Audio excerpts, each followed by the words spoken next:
Pega a palavra de Deus, por favor, e abra comigo no livro de Números. Livro de Números,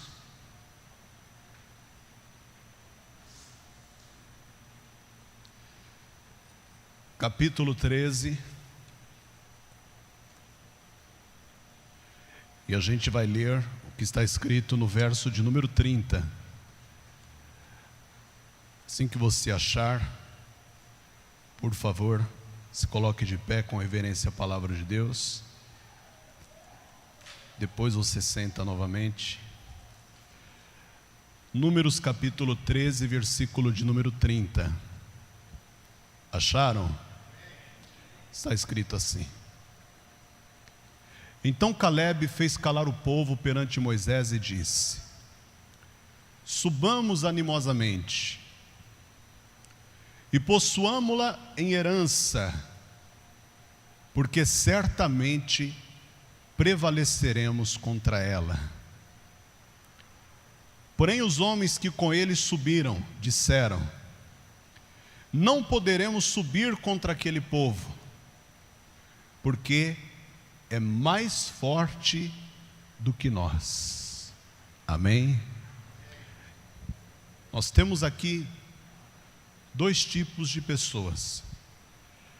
Primeiro, no versículo 30 nós encontramos um homem cheio de fé, movido pela fé, que apesar de ter enxergado o tamanho da dificuldade que ele teria de enfrentar, ele acreditava que seria vitorioso. Então no versículo 30 nós temos aqui a pessoa que é movida pela fé. No versículo 31, nós temos aqui pessoas que viram a dificuldade, enxergaram o problema, viram os caminhos terríveis que teriam de ser enfrentados para alcançar os seus objetivos e decidiram duvidar que aquilo era possível. Então no verso 30 nós temos pessoas movidas pela fé, e no verso 31 nós temos pessoas movidas pela incredulidade. Pergunte para essa pessoa que está do teu lado, se você quiser, pergunta para ela assim: o que move você? Fé ou incredulidade? Será que nós, como cristãos, que dizemos que somos movidos por fé ou somos movidos por incredulidade? É uma pergunta fácil, porém tem uma resposta muito difícil. Porque naturalmente nós diríamos: não, eu sou movido por fé.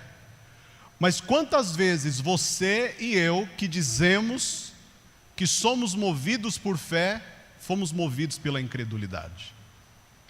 Duvidamos daquilo que Deus era capaz de fazer. Voltamos atrás quando pensamos que não daria certo. Quem aqui já começou um projeto ou quis alcançar determinado objetivo, você estava indo na direção dele, e quando você percebeu que não ia dar certo, você recuou? Quem aqui já recuou na vida pelo menos uma vez? Levante a mão. Nesse momento que nós recuamos, o que nos moveu? A incredulidade. A incredulidade. Então, quando não há fé, há incredulidade. Nós precisamos colocar na balança essas duas coisas e ver qual delas pesa mais na nossa vida. Se o que pesa mais é a fé, ou se o que pesa mais é a incredulidade.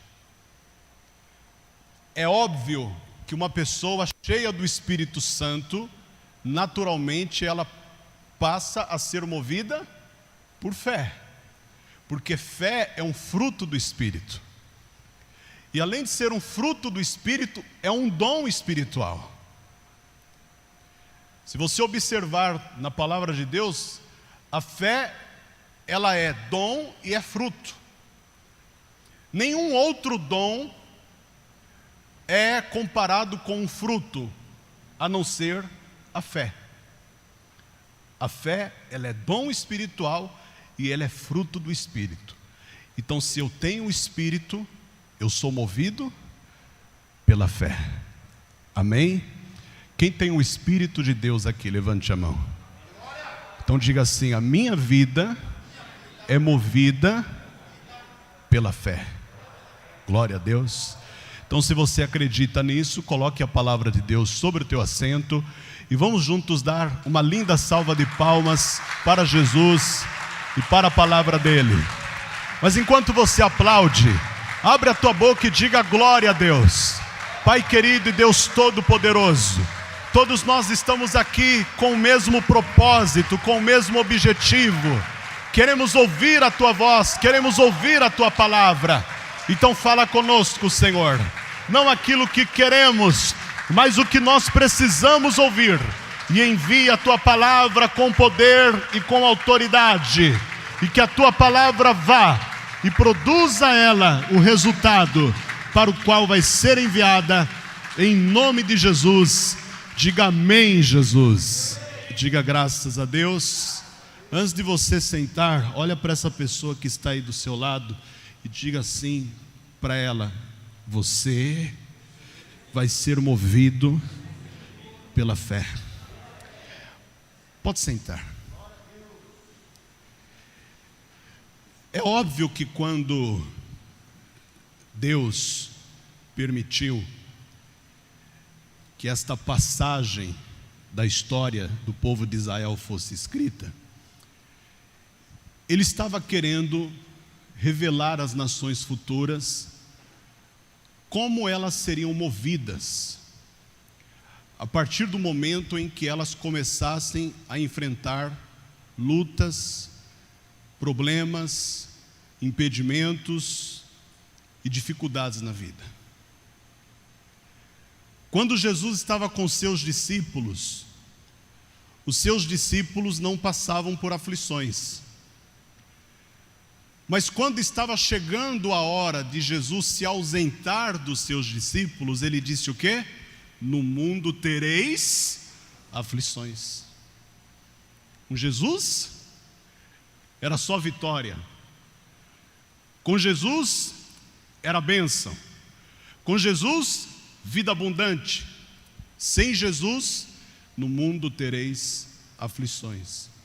Então veja que Jesus já estava preparando os seus discípulos para aquilo que iria acontecer lá na frente. Mas quando a gente volta na história e olha para o povo de Israel, que foi o povo que originou tudo, eles que deram origem a tudo, porque foi com eles que Deus começou, a gente percebe que desde o início da história de Israel, havia entre o povo de Israel uma parcela, um grupo de pessoas que eram movidas pela fé e outra parcela ou grupo de pessoas que eram movidas pela incredulidade. O que caracterizava as pessoas que eram movidas pela incredulidade? Primeiro eu quero que você pegue uma caneta, se você tiver. Se não tiver, anota no smartphone mesmo, pode ser. Aí você economiza a caneta, anota no seu smartphone.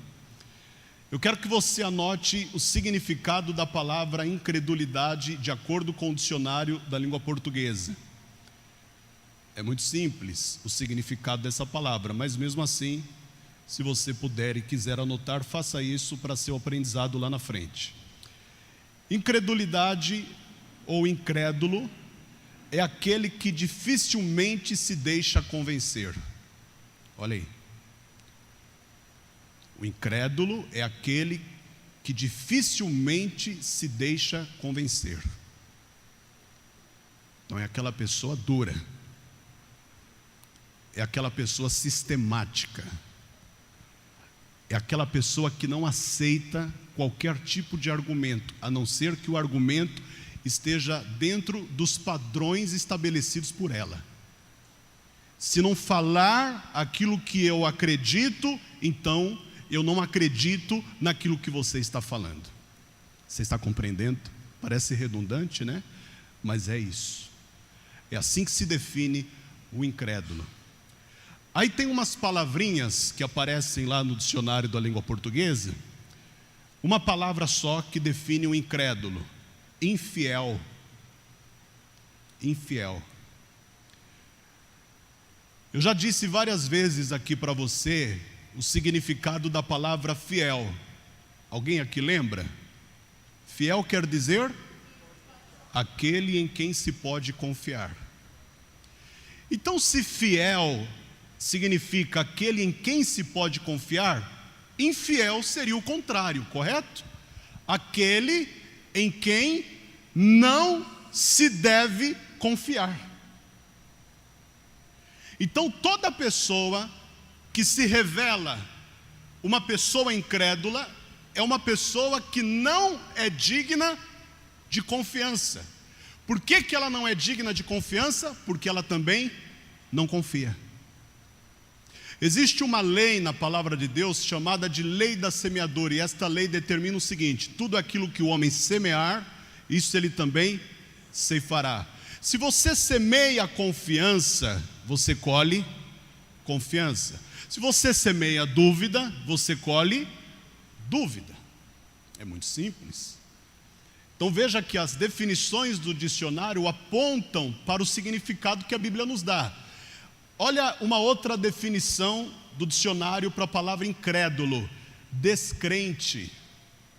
Essa provavelmente você já ouviu muitas vezes. O incrédulo é o mesmo que um descrente, ou seja, alguém incapaz de acreditar. É incapaz de acreditar. Não é que não quer, é incapaz de acreditar. Porque não querer e ser incapaz são duas coisas diferentes.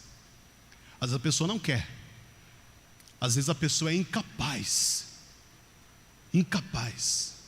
É incapaz de acreditar, não consegue acreditar, ainda que queira, não consegue. Então você veja que é uma definição muito forte: descrente. E a última definição que eu encontrei, essa no dicionário Aurélio, é pessimista.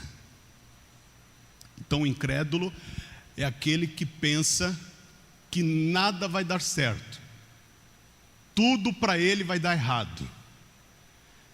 Ele sempre pensa no pior. O pessimista não é esse? Não é o sujeito que sempre vai na contramão dos outros? Ele sempre pensa no pior. Quando todos estão falando, vai dar tudo certo, ele está falando, eu acho que não vai dar não. Eu acho melhor a gente não ir. Eu acho melhor a gente não tentar. Eu acho melhor a gente ficar em casa. Eu acho melhor a gente não fazer. Eu acho melhor a gente parar. Pessimista é aquele que tem uma ideia fixa de que tudo vai dar errado, ainda que com todos os outros esteja dando certo. Então diga: Deus me livre de eu ser um incrédulo. Fala, está amarrado, pisado e jogado no abismo. Amém? Olha que interessante, o contrário da incredulidade. Segundo o dicionário Aurélio, depois eu vou te dar a definição da Bíblia, e para te dar a definição da Bíblia eu vou abrir com você lá em Hebreus 11. Segundo o dicionário Aurélio, a fé é a capacidade de confiar em alguém ou em alguma coisa. Primeira definição: fé é a capacidade de confiar em alguém ou em alguma coisa. E aí a segunda definição de fé, segundo o dicionário Aurélio, é convicção. Convicção. Uma pessoa convicta é uma pessoa que entende que apesar dos reveses, tudo vai acabar bem. No final, tudo vai dar certo. Diga glória a Deus. Agora vamos para a definição da Bíblia, porque quando se fala de fé, o que mais nos interessa é o que a Bíblia diz. Então vamos lá na Epístola aos Hebreus, capítulo 11, versículo de número 1, onde diz assim: ora, essa é a definição da Bíblia: a fé é o firme fundamento das coisas que se esperam, e a prova das coisas que se não veem. Observe, a fé é o firme fundamento das coisas que se esperam, e a prova das coisas que se não veem. Então, segundo a palavra, a principal definição de fé é uma certeza absoluta. Por que absoluta? Porque ela não pode ser alterada. Eu acredito e ponto final. Vai dar certo e ponto final. Eu vou receber e ponto final. Deus vai fazer e ponto final. Vai acontecer e ponto final. Eu vou ser abençoado e ponto final. Minha família vai ser salva e ponto final. Ou seja, não existe nada que ocorra nesse caminho que interfira nessa convicção, isto é, nesta certeza absoluta que a pessoa resolveu depositar em Deus. Quer dizer que a definição de fé é muito mais forte do que a definição de incredulidade, concorda comigo? Sim ou não? Só que existem algumas características que a própria palavra de Deus nos mostra, que revela a pessoa que vive pela incredulidade, ou que é movida pela incredulidade, e a pessoa que é movida pela fé.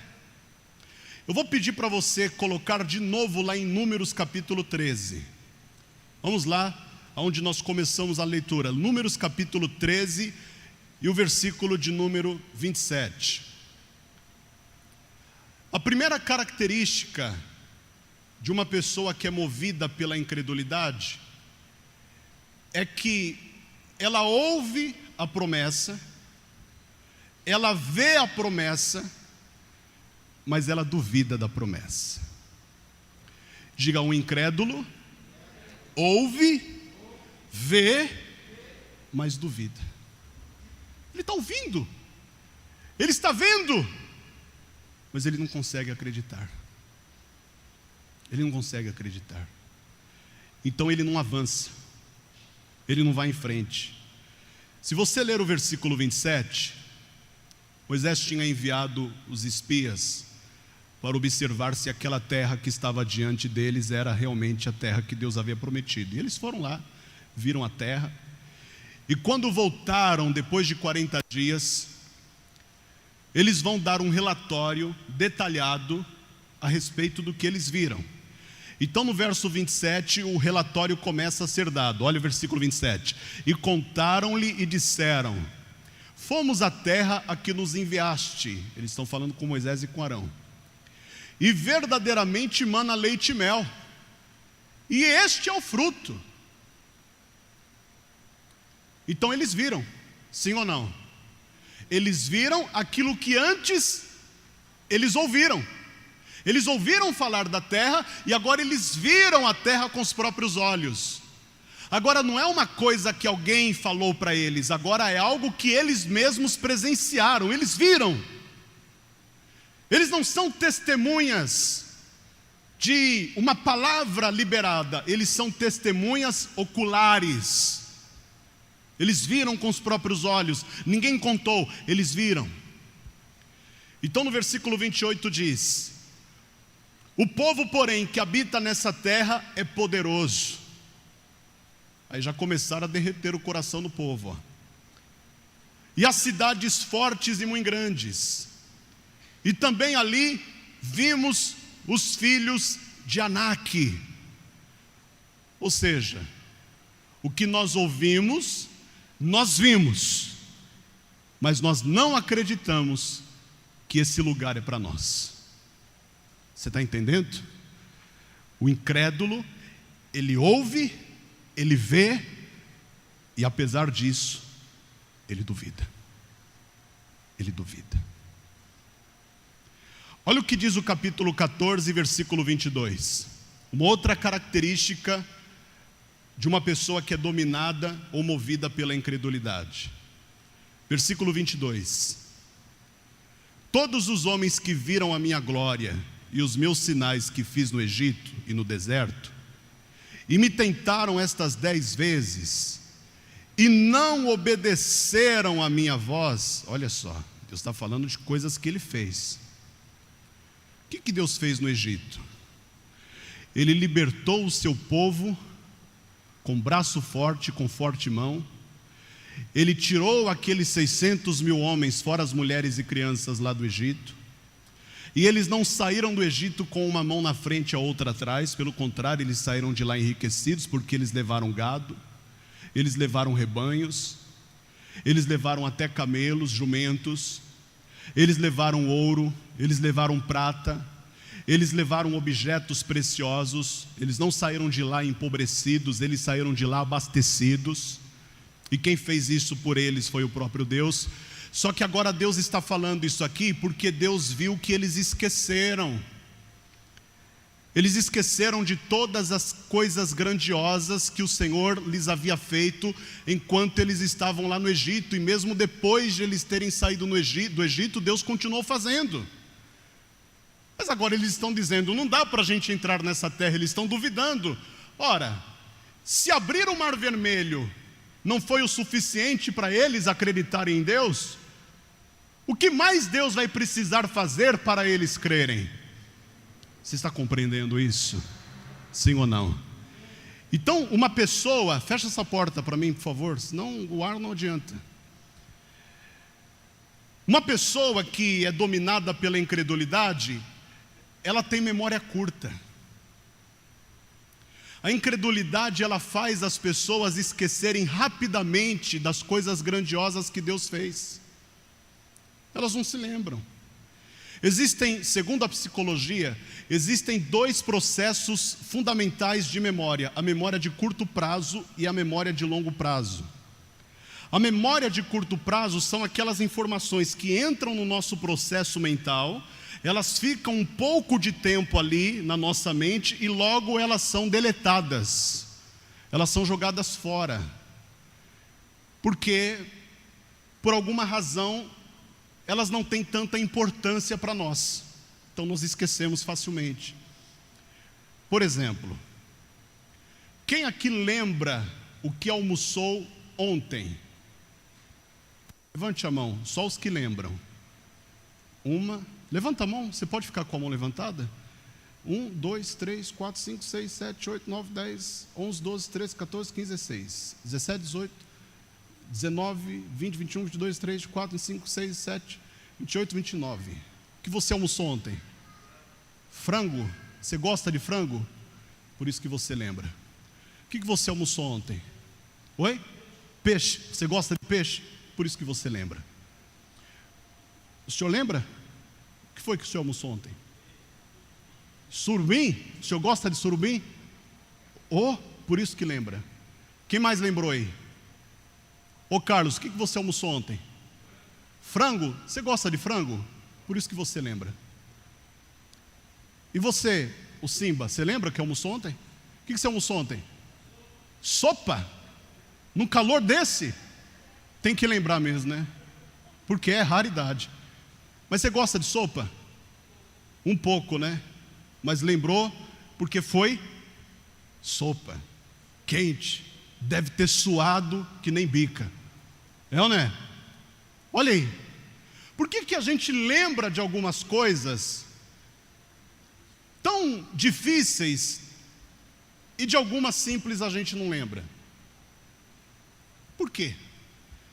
Porque tem coisas que são importantes e tem coisas que não são tão importantes assim. Amém? Olha o que a psicologia diz: a memória de longo prazo são informações fundamentais que marcam a nossa vida e ficam guardadas por anos e anos. Eu me lembro até hoje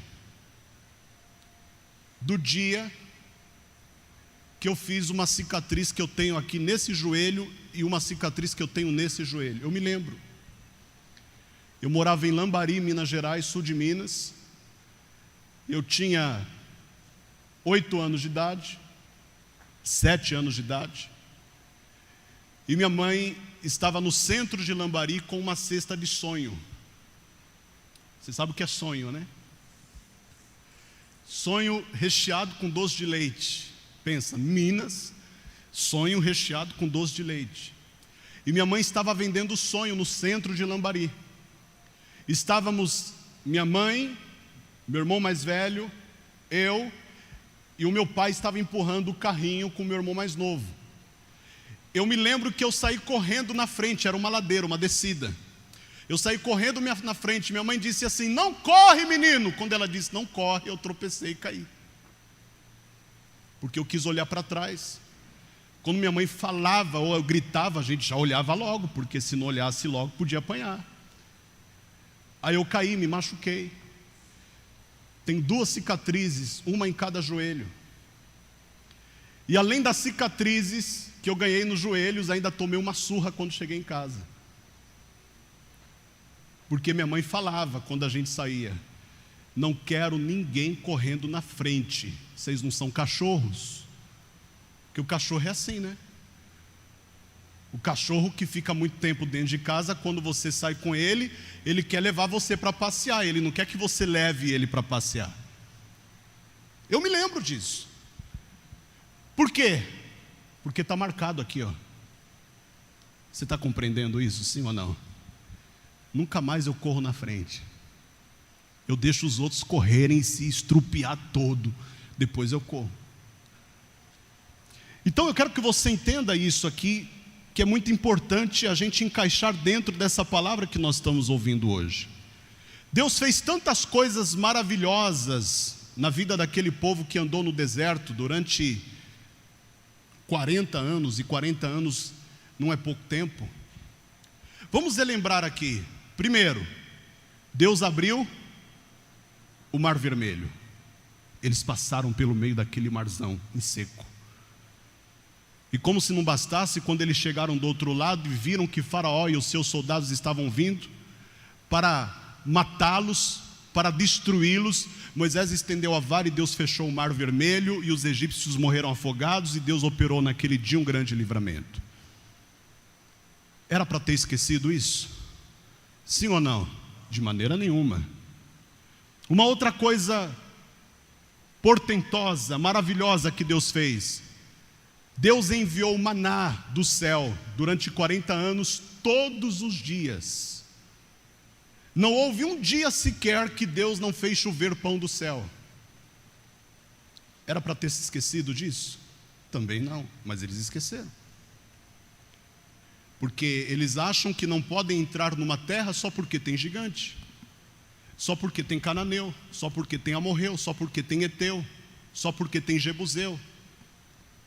Eles acham que estes são maiores do que as coisas que Deus fez lá atrás. Eles esqueceram. Porque se eles tivessem lembrado, o que é mais fácil para Deus? Derrubar um jebuseu ou abrir o Mar Vermelho? Teoricamente as duas coisas são fáceis para Ele, porque não existe nenhuma coisa demasiadamente difícil para Deus. É verdade ou não é? Mas humanamente falando, o que é mais fácil? Derrubar um homem ou abrir um mar? Humanamente falando, derrubar um homem? Ora, venham aqui que eu derrubo agora, para te mostrar como é fácil. É muito mais fácil, gente, derrubar um homem do que abrir um mar. Mas eles esqueceram que o Senhor lá atrás abriu o mar para eles passarem. Eles esqueceram que quando eles estavam com sede, Deus fez a água sair da rocha. A rocha brotou água para eles beberem. Eles esqueceram que quando eles estavam cansados de comer o pão que Deus mandava do céu todo dia, fresquinho para eles comerem, eles esqueceram que naquele tempo Deus enviou as codornizes para que eles comessem também carne.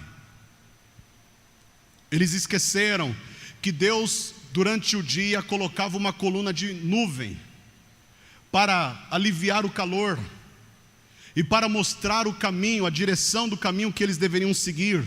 Eles esqueceram que à noite Deus mandava uma coluna de fogo que iluminava a noite e aquecia o povo do frio que fazia no deserto. Em alguns lugares do deserto, o frio da noite chega abaixo de 0. Mas por causa daquela coluna de fogo, o povo estava aquecido e eles conseguiam enxergar o caminho, ou seja, não precisavam parar a jornada por causa do escuro, porque Deus eliminava a escuridão e fazia luz para que o povo enxergasse a direção que eles deveriam seguir. Eles esqueceram. Eles acham que eles não podem entrar na terra, que eles acabaram de ver com os próprios olhos, porque tem Jebuseu lá dentro, porque tem Amorreu lá dentro, porque tem Cananeu, porque tem Eveu, porque tem Eteu, porque tem filhos de Anak. Então, a memória desse povo era uma memória curta. Eles se esqueceram de fatos que era impossível de eles terem esquecido, sim ou não? Se Deus abrir o Rio Negro na tua frente, você vai esquecer de um troço desse? É ruim, hein?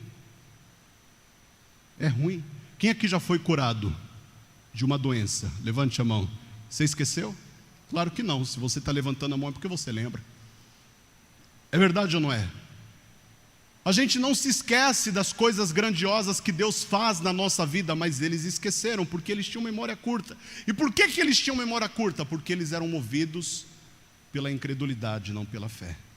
Então a pessoa que é dominada pela incredulidade, além de ela ter memória curta, ela com muita rapidez se esquece dos bens que Deus lhe faz. Esse era o maior problema que Deus identificava no meio do povo de Israel.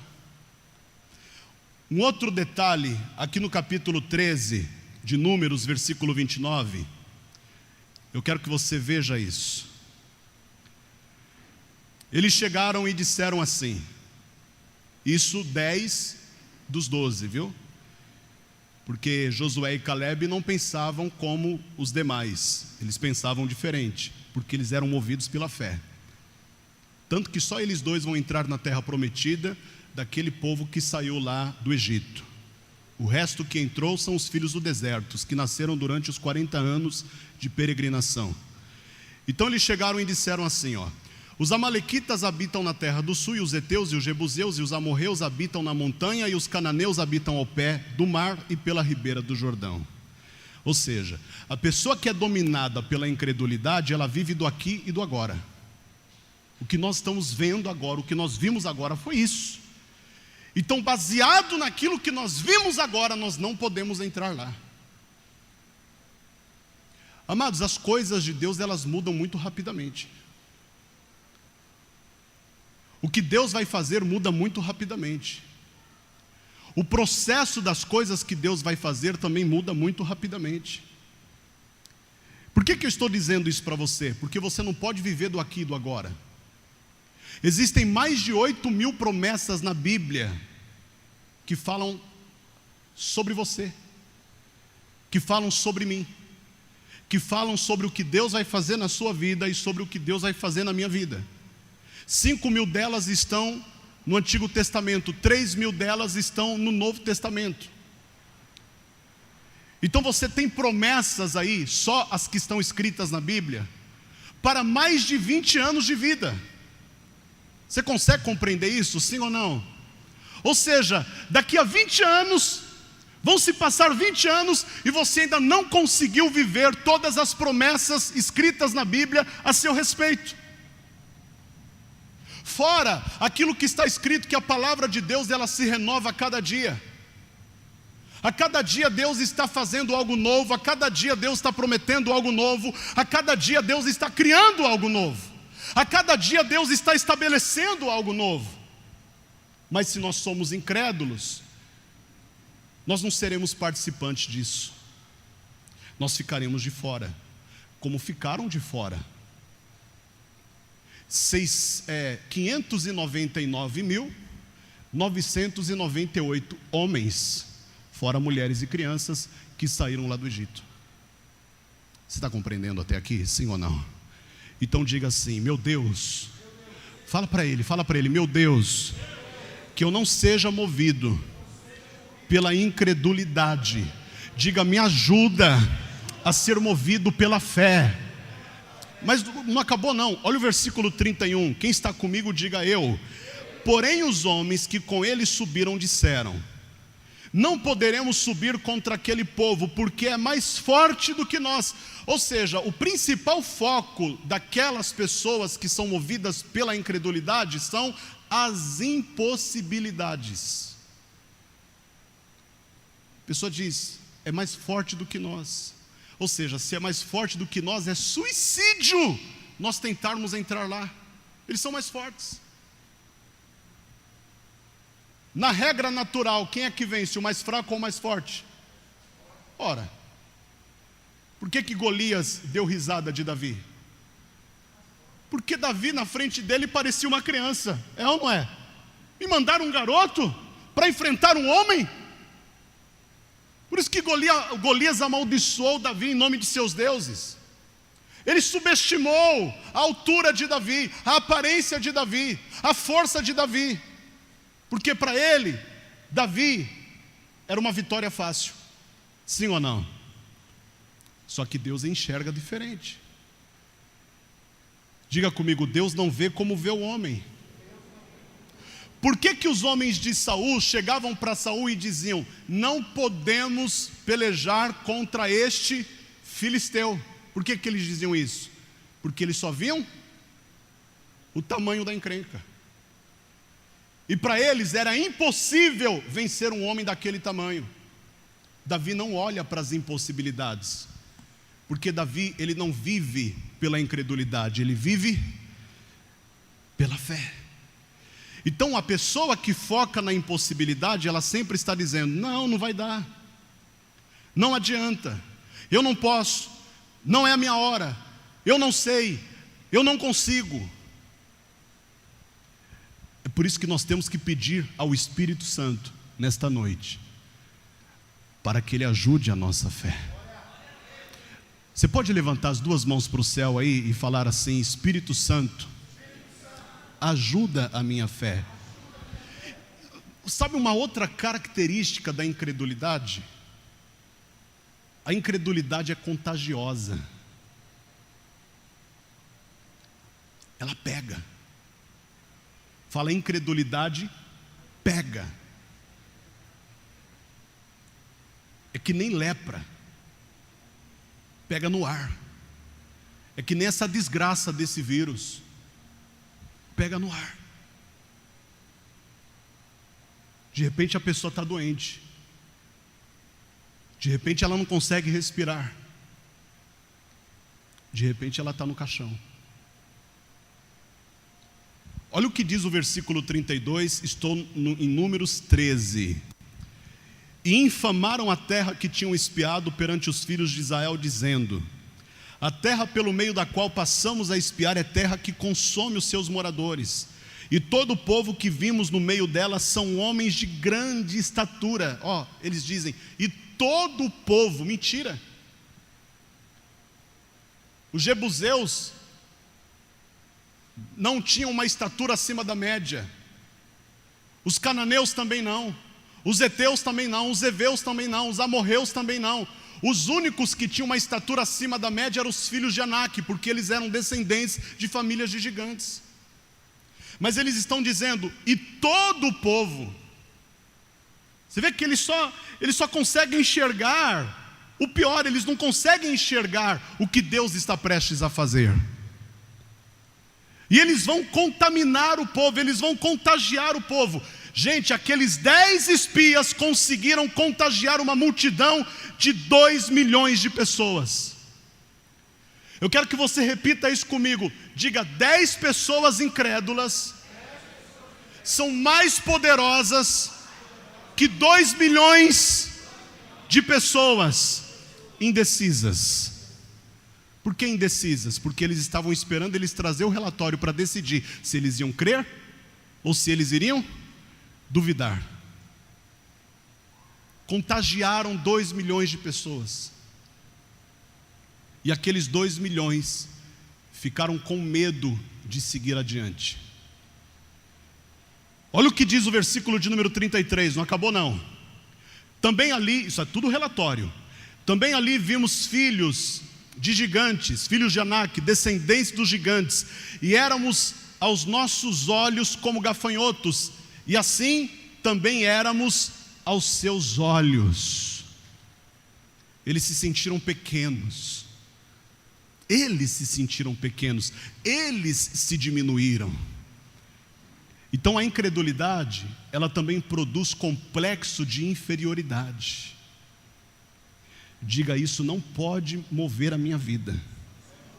Fala que nem crente, fala: isso não pode mover a minha vida.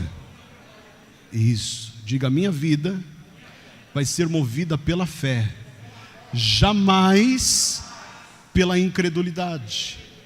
Olha o que diz em Hebreus não, depois eu leio Hebreus, capítulo 14 ainda, de Números, versículo de número 2.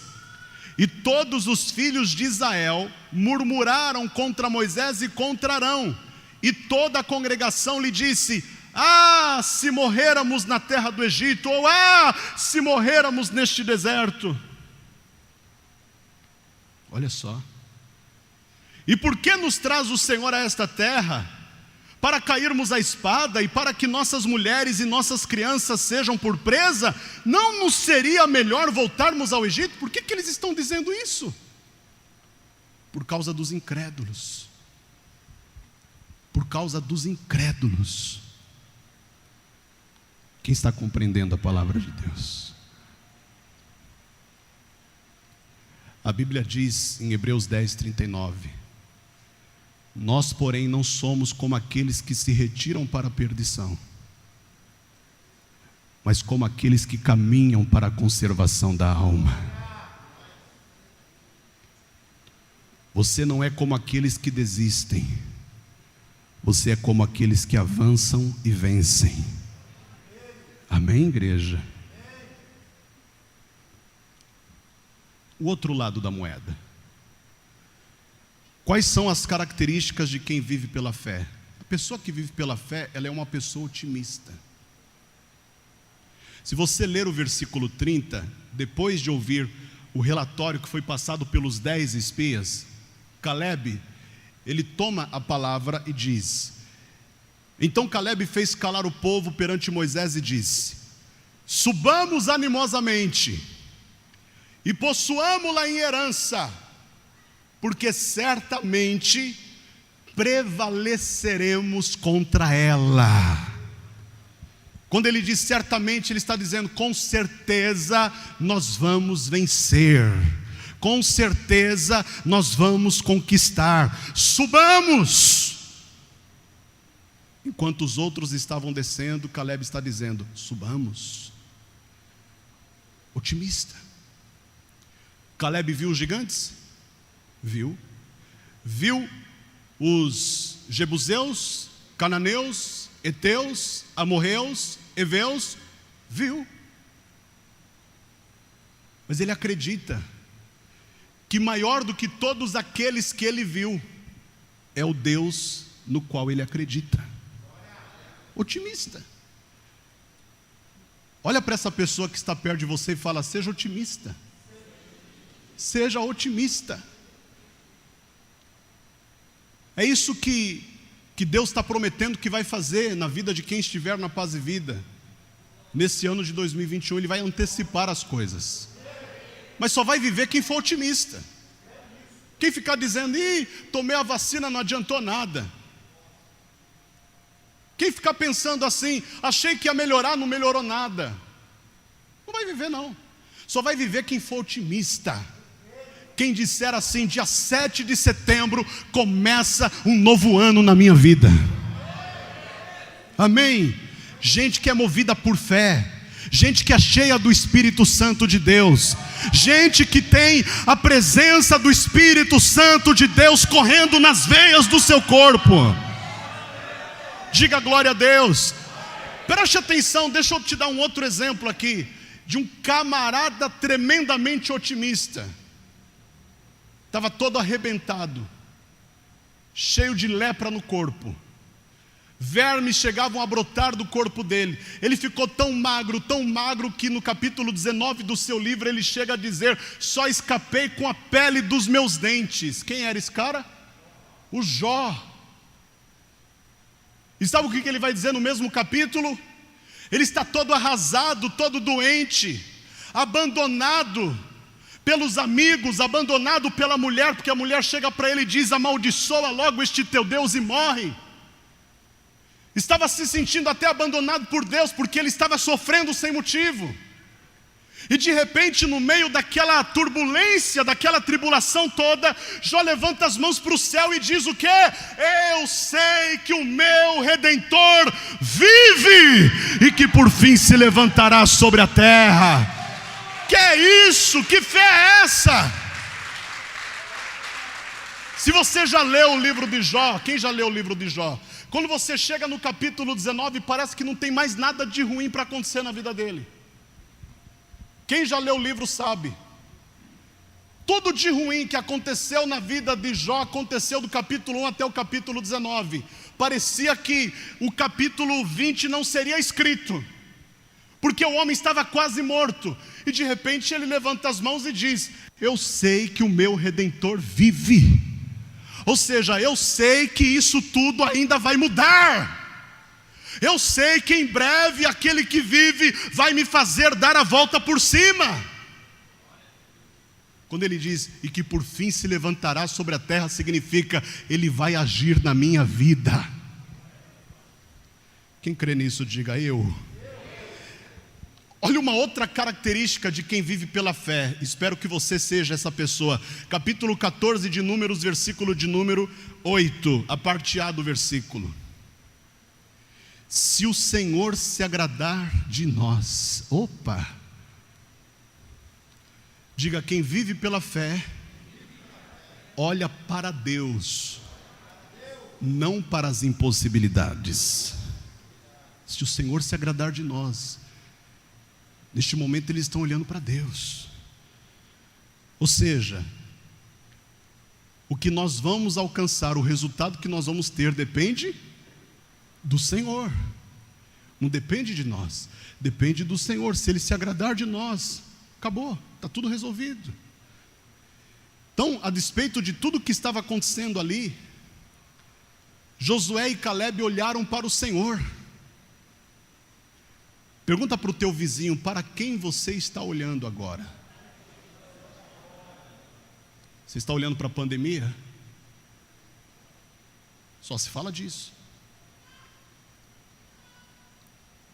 Agora o problema lá no Afeganistão meio que encobriu um pouquinho o assunto da pandemia, depois volta de novo. Para quem você está olhando?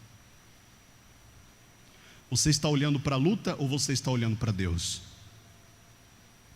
Você está olhando para a dificuldade ou você está olhando para Deus? Você está olhando para a crise ou você está olhando para Deus? Você precisa decidir para onde você vai olhar. Porque para onde você olha vai definir se você é movido por fé ou se você é movido por incredulidade. Ainda no versículo 8, a parte B do versículo diz assim: nos porá nesta terra e nola dará, terra que mana leite e mel.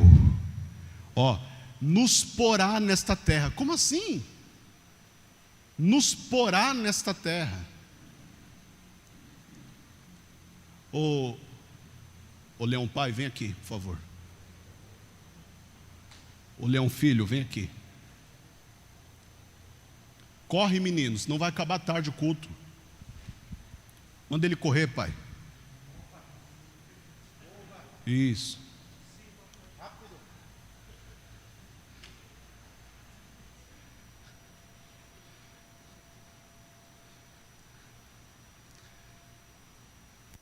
Põe ele ali atrás, ó. Põe ele ali atrás. Não, é para você pôr ele, não é para você mandar ele lá.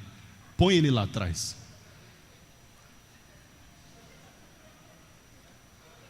É para você pôr ele, não é para você empurrar, não, é para você pôr ele lá atrás.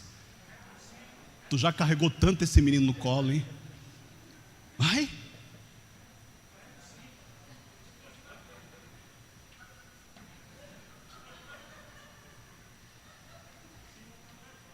Sabe o que significa quando ele diz, olha o versículo de número 8, a parte B.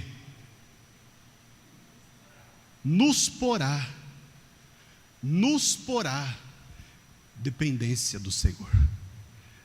Não somos nós que vamos entrar lá deliberadamente, o Senhor nos porá. Amém? Ele nos porá. Deixa eu ajudar você. Você está muito mole. Pega aqui, ó. Pega lá, ó. Pega lá. Aí, Deus vai fazer isso, ó.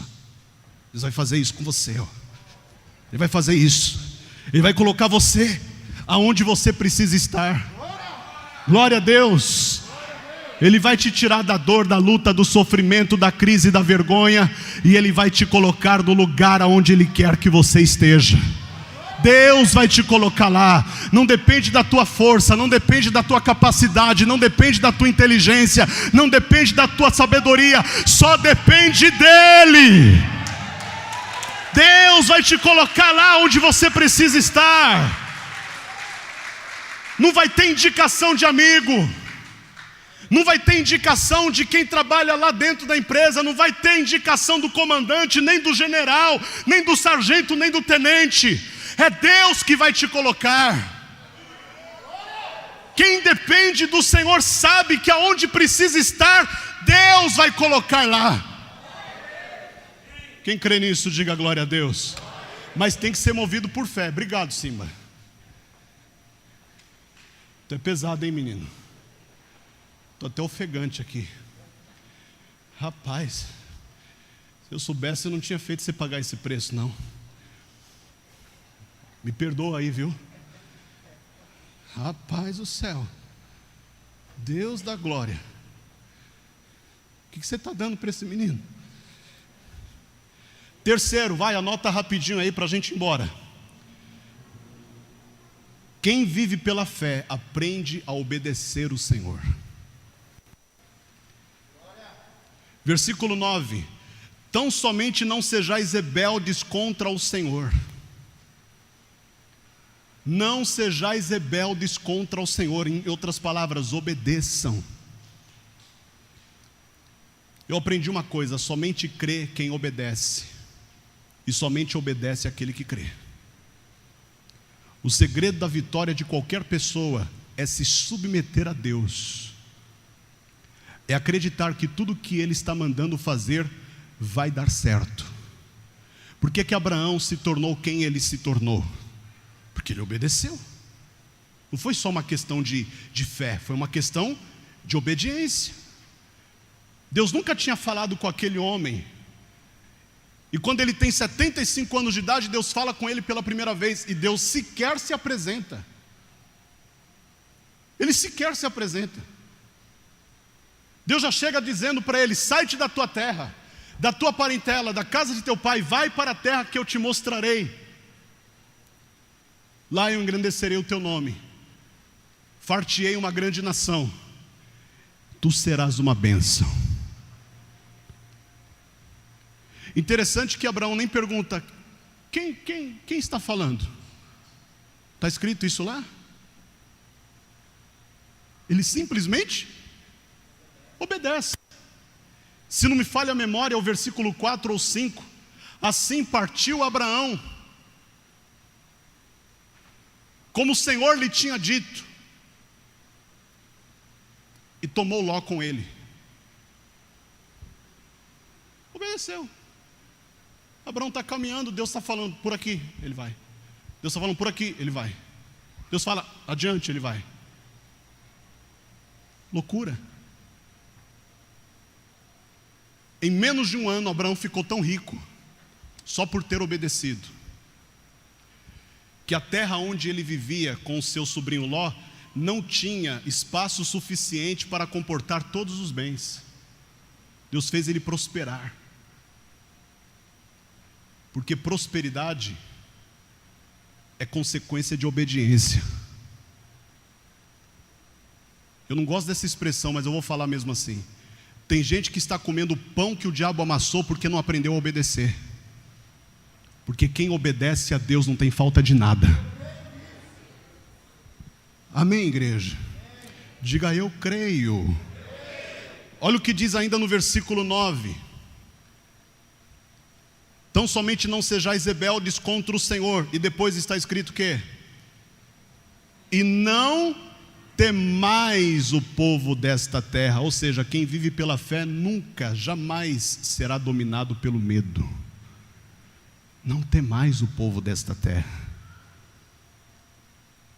No final diz: Porquanto são eles nosso pão, retirou-se deles o seu amparo, e o Senhor é conosco, não os temais.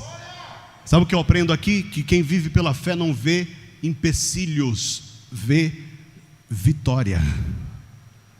Porquanto são eles nosso pão, ou seja, fala para a pessoa do teu lado aí, já era. Fala aí, fala para quem está atrás de você, fala aí, ele entende essa linguagem, fala, já era. Acabou. É vitória na certa. Amém, cristãos? As adversidades que você está enxergando hoje são os elementos que Deus vai usar para construir a sua vitória amanhã. Repete comigo, as adversidades que eu estou enxergando hoje são os elementos que Deus vai usar para construir a minha vitória de amanhã. Amém? Deus vai pegar a tua adversidade e vai transformar em vitória. Lá em Apocalipse não está escrito que o Senhor enxugará de seus olhos toda lágrima e não haverá mais pranto nem dor? Porque eis que faço novas todas as coisas. Olha o final do versículo de número 9. Retirou-se deles o seu amparo, e o Senhor é conosco. Fala, e o Senhor é conosco. De novo, e o Senhor é conosco. Mais uma vez, e o Senhor é conosco. Então quem vive pela fé sabe que nunca está sozinho. O Senhor é conosco. O Senhor é conosco. Diga comigo, Deus está comigo nesta luta. Aponta para o vizinho e fala, Deus está com você nesta luta. Amém? Você que está assistindo essa mensagem, não sei de onde, Deus está com você nesta luta. Lá em Daniel capítulo 3, eu vou terminar agora, versículo de número 23. Quem achar primeiro vai ganhar uma bênção. Daniel 3, versículo 23. Um pix de R$100 na sua conta feito pelo pastor Bruno. Daniel capítulo 3, versículo 23. Como ninguém falou nada, graças a Deus, livramento para você, pastor. Daniel 3, versículo 23 diz assim: e estes 3 homens, quem? Caíram atados dentro do forno de fogo ardente. Então o rei Nabucodonosor se espantou e se levantou depressa. Falou e disse aos seus capitães: não lançamos nós 3 homens atados dentro do fogo? Responderam e disseram ao rei: é verdade, ó rei.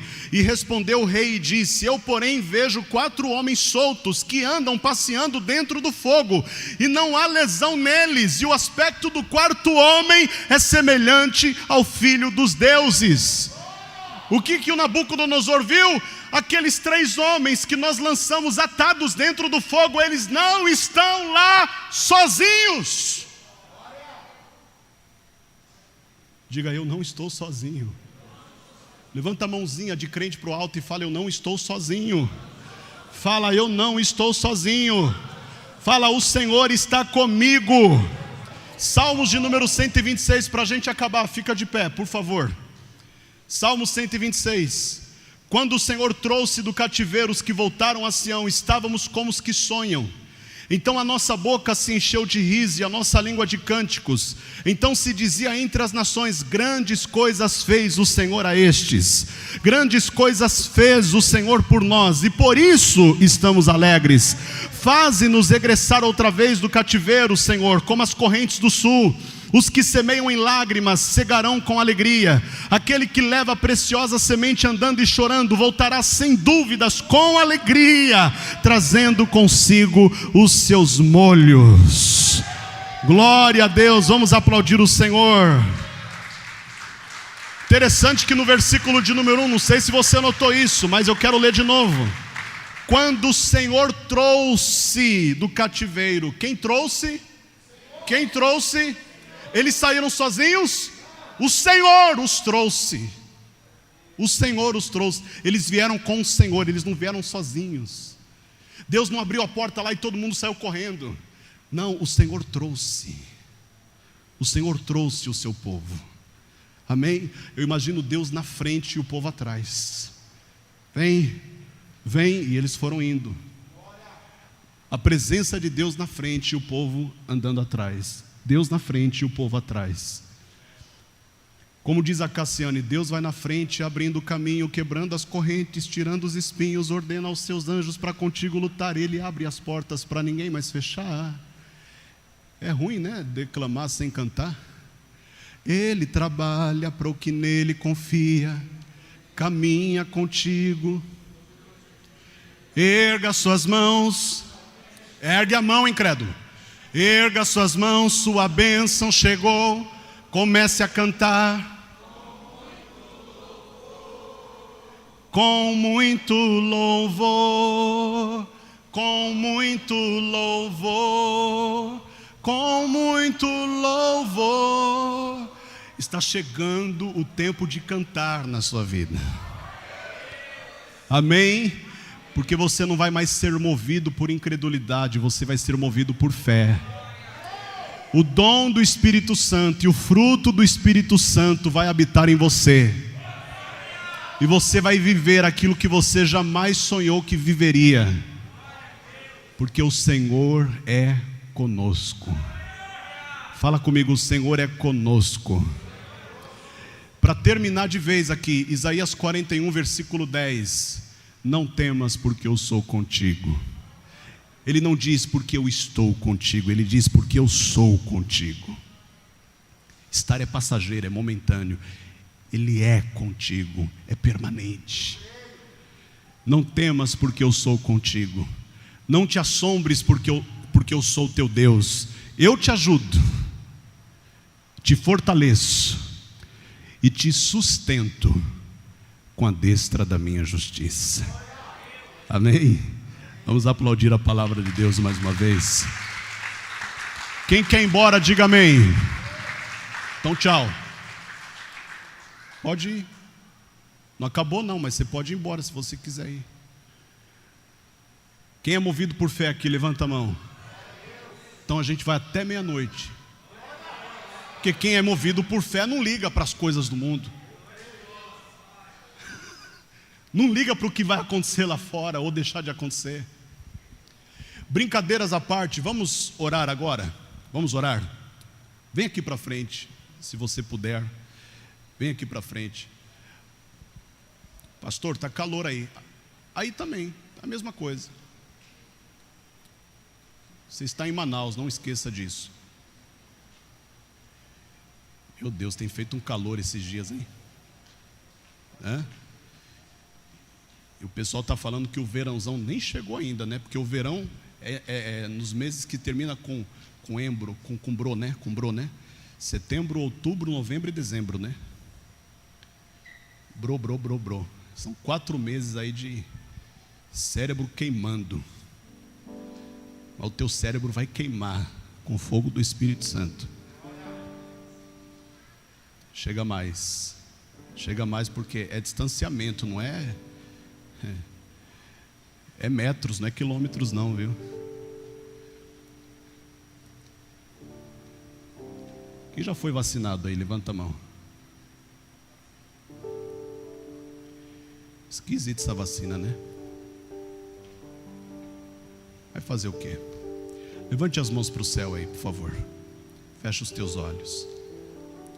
Primeira coisa que você precisa fazer para chamar a atenção do Espírito Santo para a tua vida é pedir perdão pelos seus pecados. A palavra de Deus diz que o Espírito de Deus não habita em lugares sujos. E o pecado é a maior sujeira que nós carregamos. A mágoa, o ódio, o rancor, a dúvida nem se fala. A dúvida é como um lixo. Para nada serve. Para nada serve. Então você vai pedir perdão para Deus e vai dizer para Deus: Senhor, tira toda a dúvida do meu coração, porque eu sei que o Senhor tem a chave do meu coração. O Senhor conhece o meu coração muito mais do que eu. O Senhor sabe como acessar o meu coração. O meu pai, a minha mãe, os meus irmãos, o meu cônjuge, nenhum deles sabem acessar o meu coração como o Senhor sabe. Então, entra no meu coração agora. E pode tirar com a própria mão. Vai tirando com a sua mão, Senhor. Tira o medo. Quantas vezes eu deixei de fazer algo que eu sabia que era capaz de fazer, mas não fiz porque tive medo. Tive medo de não dar certo.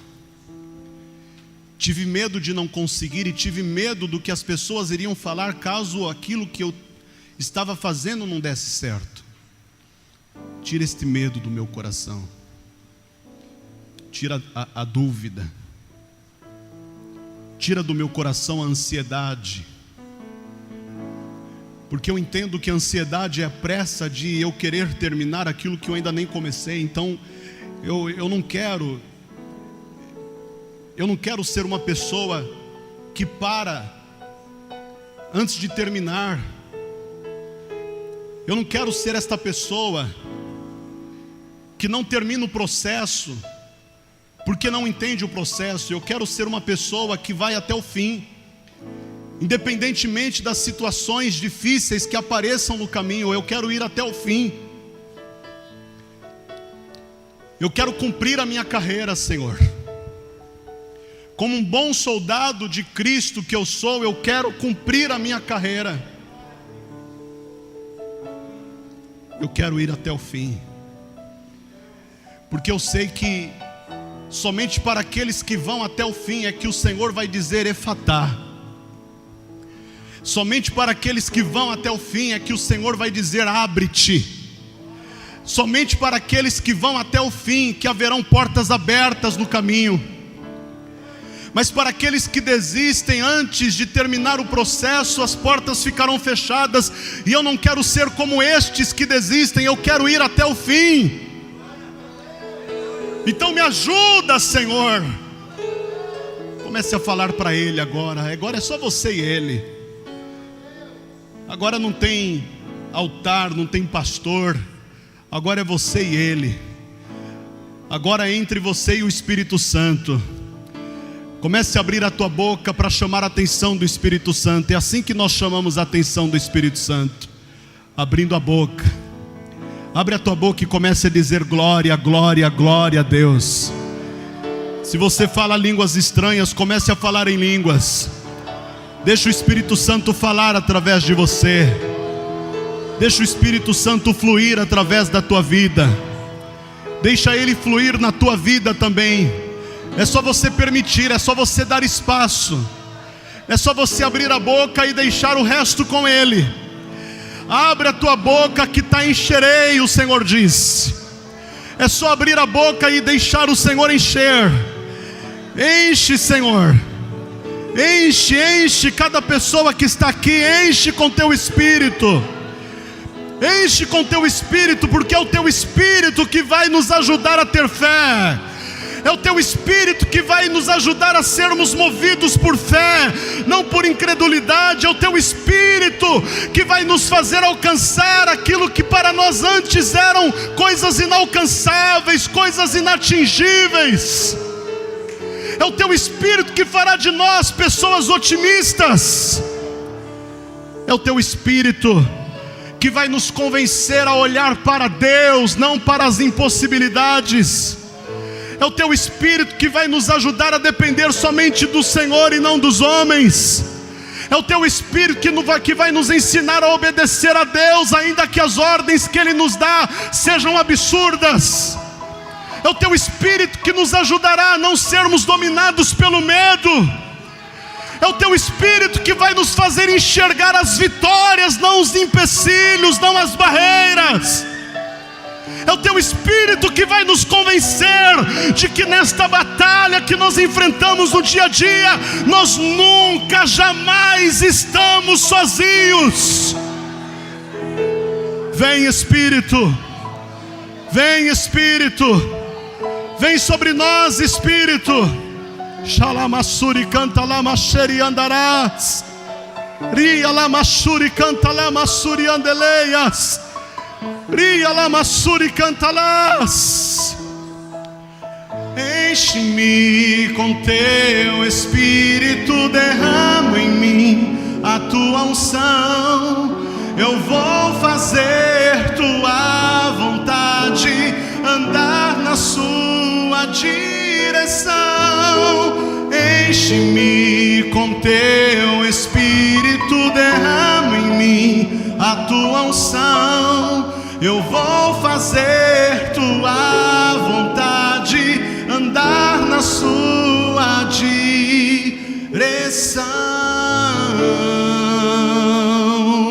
Levante as mãos para Ele, levante as mãos para Ele. E com as tuas mãos levantadas, comece a aplaudir ao Espírito Santo. Vamos aplaudir ao Espírito Santo. Enquanto você vai aplaudindo, vai dizendo glória, glória, glória ao teu nome, Senhor. Vai aplaudindo e vai dizendo glória a Deus. Glória, glória, glória ao Espírito Santo. Glória ao Espírito Santo, glória ao Espírito Santo. Oh glória! Oh glória! Oh glória! Aleluia! Reia lama xereia lama suri andelei aras. Reia lia suri kili aras. Ria lia sori canteleia na minha suriats. Oh glória! Oh glória! Oh glória!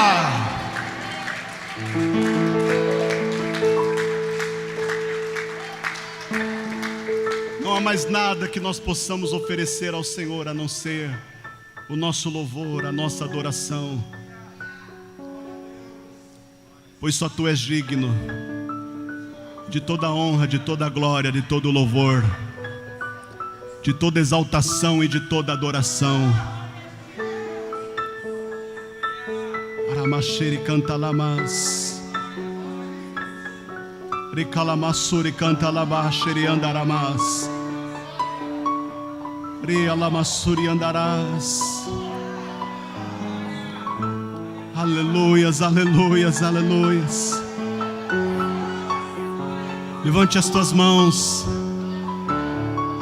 Levante as tuas mãos, adore, adore ao Senhor. Digno de glória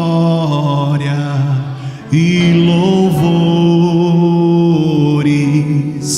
levantemos nossas mãos. Te adoramos, ó Senhor. Digno de glória e louvores, levantamos nossas mãos. Te adoramos, ó Senhor, porque grande és Tu, maravilhas fazes Tu, não há outro igual a Ti, não há outro igual a Ti, porque grande és Tu, maravilhas. Fala para Ele, canta para Ele. Não há outro igual a Ti, não há outro igual a Ti, digno de glória e louvores, levantamos nossas mãos. Te adoramos, ó Senhor. Fala mais uma vez. Digno de glória e louvores, levantamos nossas mãos. Te adoramos. Por quê? Porque grande és Tu, maravilhas fazes Tu, não há outro igual a Ti, não há outro igual a Ti, porque grande és Tu, maravilhas fazes Tu,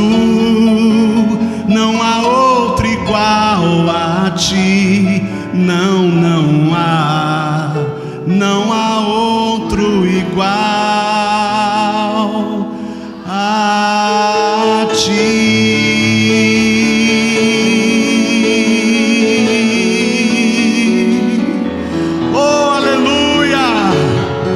Não há outro, não há outro, não há outro.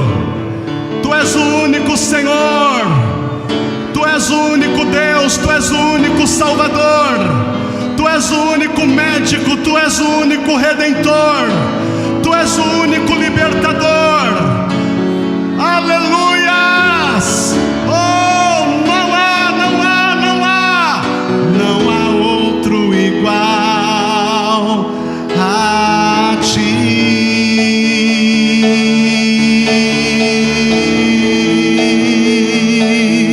A Ti.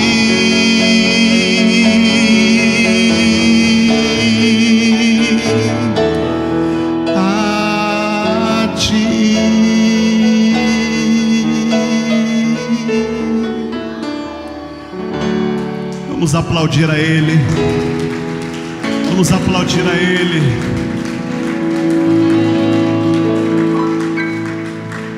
Glória a Deus. Diga graças a Deus. Fala, eu sou movido pela fé, porque é o Espírito Santo de Deus que me move.